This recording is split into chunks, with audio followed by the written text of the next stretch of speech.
प्रदेश के गोपालकों के लिए अच्छी खबर है। राज्य सरकार जल्द ही गौशालाओं को दिए जाने वाले अनुदान में 10% की वृद्धि करते हुए सभी गौशालाओं को वर्ष 2024-25 का दूसरे चरण का अनुदान देने वाली है। इसके लिए प्रक्रिया शुरू कर दी गई है और यह प्रक्रिया मई के अंतिम सप्ताह तक पूरी हो जाएगी। इसके बाद तुरंत ही सरकार अनुदान देगी। देखिए विशेष रिपोर्ट।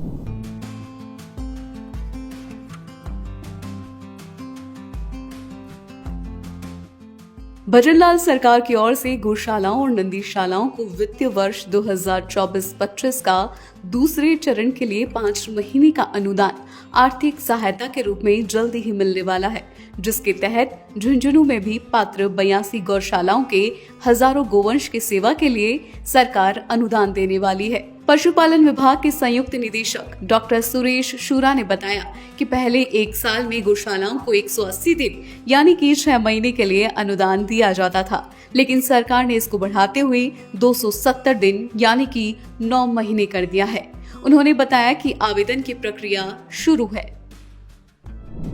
जिले में पात्र गौशालाओं की संख्या 82 है और राज्य सरकार द्वारा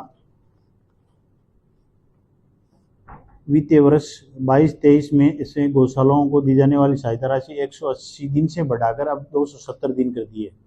वित्तीय वर्ष 2024-25 में द्वितीय चरण नवंबर, दिसंबर, जनवरी, फरवरी, मार्च 2025 की अधिकतम 150 दिन की सहायता राशि जारी करने के लिए और ये इनको आवेदन आमंत्रित किए हैं और इसके तहत 16 अप्रैल से लेकर 25 अप्रैल तक पात्र गौशालाएं आवेदन कर सकती हैं और इनके आवेदन ऑनलाइन किए जाएंगे।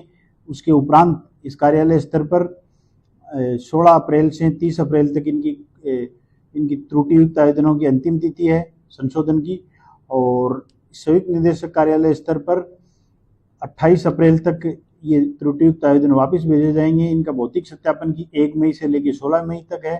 संयुक्त भौतिक सत्यापन अपलोड करने की दिनांक है 5 मई से लेकर 26 मई तक। पशुपालन विभाग के संयुक्त निदेशक डॉक्टर सुरेश सूरा ने बताया कि जिन गौशालाओं को गौ संरक्षण एवं निधि नियम के तहत अनुदान दिया जाना है, उसके नियम कायदे भी सरकार ने पूर्व में ही तय कर दिए हैं। ऐसी गौशालाओं के गोवंशों की संख्या पर यह अनुदान दिया जाएगा जो 31 अक्टूबर 2023 या इससे पहले से संचालित हो रही है।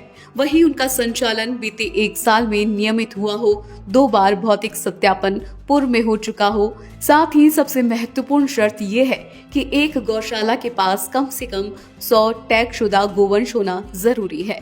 12 डिजिट वाला टैग गोवंश पर लगा होना जरूरी है। उन्होंने बताया कि गोपालन विभाग की ओर से इस संदर्भ में विस्तृत गाइडलाइन जारी की गई है जो सभी गौशाला संचालकों तक पहुंचा दी गई है। पहले जहां बड़े पशुओं पर 40 रुपए तथा छोटे पशुओं पर 20 रुपए दिए जाते थे, वो अब 44 रुपए और 22 रुपए कर दिए गए हैं। जिला स्तरीय नंदीशाला के लिए 500 और पंचायत समिति स्तर की नंदीशालाओं के लिए कम से कम 250 नंदियों का होना जरूरी होगा। इसमें गौशालाओं के लिए 100 टैग शुदा गोवंश होना जरूरी है और 1 साल से नियमित संचालित हो और 2 इनका भौतिक सत्यापन हो चुका हो, वो गौशालाएं पात्र हैं। और सरकार द्वारा पूर्व में बड़े पशुओं के लिए 40 रुपये दिए जाते थे, छोटे के लिए 20 रुपये दिए जाते थे, जिसको बढ़ाकर इस बार बड़े के लिए 44 रुपये और छोटे के लिए 22 रुपये लागू हुए हैं। उसकी दर से इनको पैसे दिए जाएंगे गोवंश के सार संभाल के लिए।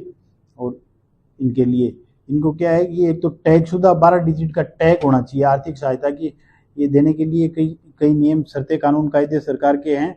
गोपालन विभाग द्वारा ये गाइडलाइन जारी की गई है।